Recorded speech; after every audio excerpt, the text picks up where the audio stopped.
The Romans made Greek scientific advancements their own, carefully choosing what served their interests best, in the same way they adopted elements from warfare, art, and theatre. This process started around the 2nd century BCE, often bringing Greek experts into the fold. The earliest Roman architects and medics were frequently Greek, showing the enduring Roman admiration for Greek academia until the empire's decline. Consequently, even though Roman contributions often focused on enhancing existing concepts rather than inventing new ones, they played a crucial role in preserving a vast heritage of scientific knowledge. Historical perceptions have shifted from viewing the Romans as having a negligible impact on science, to appreciating their pragmatic inventions in architecture, engineering, and healthcare. These advancements were supported by developments in geometry, physics, and biology. Roman scientists stood out for their quest for definitive solutions to their inquiries. To them, science had to offer tangible benefits, particularly if it was to aid in the success of their projects.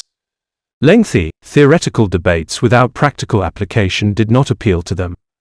Instead, they sought direct applications of physics for creating better siege weapons, used biology to enhance farming practices, and applied maths and geometry to erect monumental structures like domes and arches. The quest for scientific advancement was frequently backed by affluent patrons eager to enhance their social standing as champions of cultural enrichment. A selection of Roman scholars eagerly delved into the scientific works of the Greeks, aiming to blend these with novel insights and theories to create a collection of ideas that not only held theoretical value but were also pragmatically aligned with the Roman lifestyle. During the 250s CE, scientific inquiry underwent a significant transformation, shaped by the Neoplatonist intellectuals Plotinos from Egypt and Porphyry from Syria. This change also touched upon religious and philosophical spheres. Among the myriad of Neoplatonist scholars was Martianus Capella, who covered a wide array of subjects including geometry, arithmetic, astronomy, music theory, and geography. Concurrently, Christianity was on the rise, attaining the status of the official state religion by the 4th century CE. Although Christians were skeptical of scientific theories that contradicted the cosmological views, there was not always conflict between the two. Indeed, some of the era's notable scientists, such as Chalcidius, who extensively explored cosmology, were Christians. The field of medical science continued to thrive, with prolific contributions from individuals such as Marcellus of Bordeaux, who compiled an extensive collection of medicinal remedies, and Theodorus Priscianus, Caelius Aurelianus, and Vegetius, who built upon sometimes lost earlier works. As the 5th century CE unfolded and the Western Roman Empire fell, Roman science began to lose its distinct identity. However, figures like Cassiodorus Senator and Boethius emerged, epitomizing the enduring Roman admiration for Greek scholarship and tradition.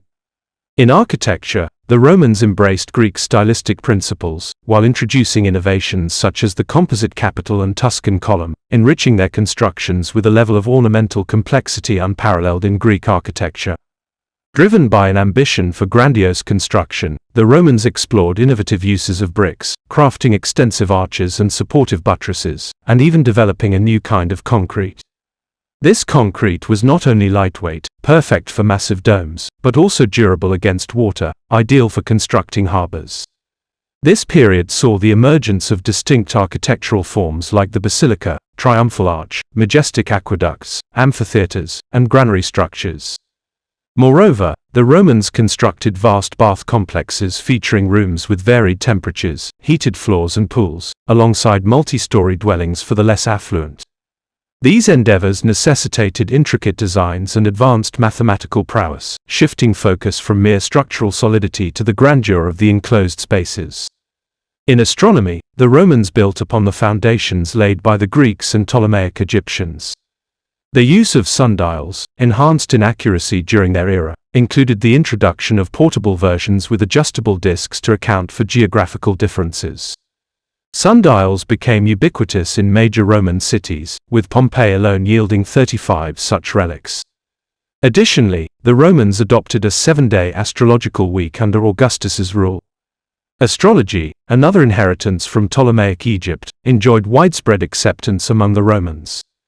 They firmly believed in the connection between celestial movements, zodiac signs, and human destinies, a belief that emperors exploited to justify the decisions, portraying them as divinely sanctioned. However, Augustus did place restrictions on astrologers, barring them from private consultations. The Romans were also keenly observant of the impact of climate, soil quality, and terrain on agricultural output, a subject extensively covered in Columella's work among others, highlighting their understanding of environmental variables in farming success. The Romans efficiently adopted agricultural techniques that were also practiced by European farmers in the 19th century CE, including crop rotation, pruning, grafting, selective breeding of seeds, managing water through drainage and irrigation, and fertilizing with manure. In certain sectors like viticulture, they achieved production levels comparable to those of the 20th century CE.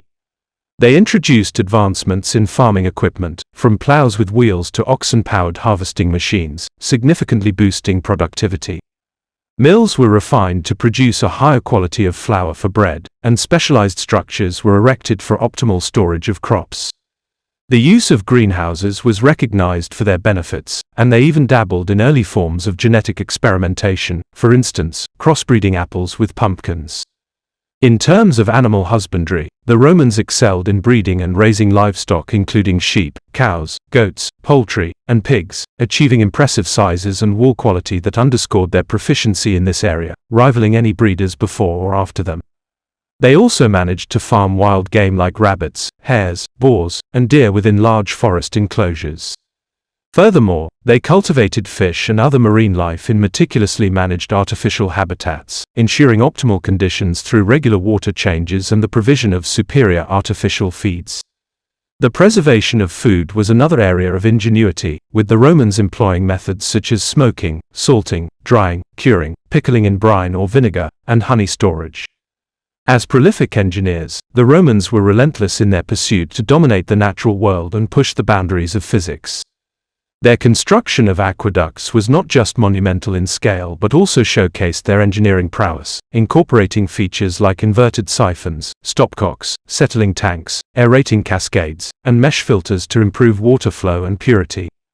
They also dug tunnels that allowed for more direct paths for both aqueducts and roads, achieving this with remarkable surveying accuracy to ensure that tunnels would precisely start and end at the intended locations.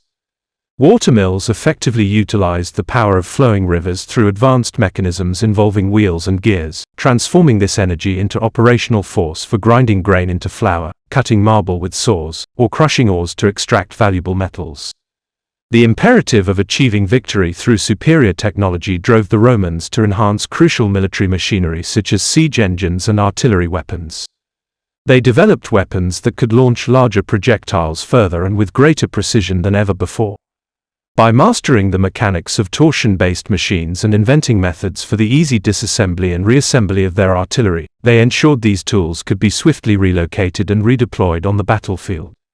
Meanwhile, in the sphere of entertainment, the Romans applied their engineering prowess to astonish and entertain audiences. Architectural wonders like amphitheaters and circuses not only stood out for the design but also housed ingenious mechanical innovations that added excitement to public performances.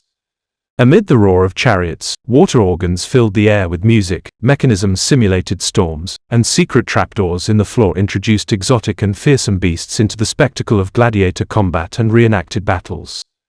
Although the Romans didn't significantly expand on Greek geographic theory, geography found its practical application in Roman encyclopedias and was crucial for military leaders and provincial governors who mapped territories pertinent to their duties. In the mid-1st century CE, Pomponius Mela embarked on creating a comprehensive account of the world's peoples, places, and seas, along with sites of historical significance, through his work, De Chorographia. In the realm of mathematics, the Romans, much like the Greeks, saw it as intertwined with philosophy, favoring practical over purely theoretical applications. This perspective steered Roman mathematics toward investigating natural phenomena and exploring astronomy, reflecting their enduring interest in applying theoretical knowledge to real-world problems. The Romans didn't just harness the power of mathematics for constructing majestic buildings, they also leveraged it for crucial administrative duties, including tax calculations and the mapping of land. Moreover, they delved into the realms of pure mathematics, exploring theories established by Pythagoras among others, as an integral component of their standard educational curriculum. One of the enduring legacies of Roman civilization, which remains prevalent in today's society, is the unique numeral system. In this system, symbols like I for 1, V for 5, X for 10, L for 50, and M for 1000, derived from Miller or Mill, are used. This system incorporates both additive and subtractive principles to denote numbers. Additionally, the Romans incorporated fractions into the numeral system, assigning specific significance and even names that could be expressed numerically. Arguably, the Romans' most significant contribution to medical science was their role in disseminating medical knowledge through the writing and distribution of medical texts, thereby making healthcare more accessible to the broader populace. The Roman military and affluent households had the doctors. These medical professionals began undertaking more complex surgeries, aided by an expanding toolkit of specialized instruments, including forceps and wound retractors. The experiences gleaned from treating battlefield and gladiatorial injuries provided invaluable practical knowledge. Furthermore, the Romans initiated the practice of establishing hospitals within military camps. The production and distribution of medicines saw a notable improvement, with formulations frequently utilizing plants and herbs, such as morphine extracted from poppy juice. The advancement in anatomical knowledge through dissection allowed for more accurate diagnoses of internal injuries, such as damage to kidneys and spinal injuries, even though effective treatments for such ailments remained elusive. In conclusion, the Romans have solidified their place in history as custodians and contributors to the scientific world. They were successful in merging, refining, and spreading knowledge from different civilizations, most notably the Greeks, molding it with an inherently Roman demeanor that prioritized practicality and direct application.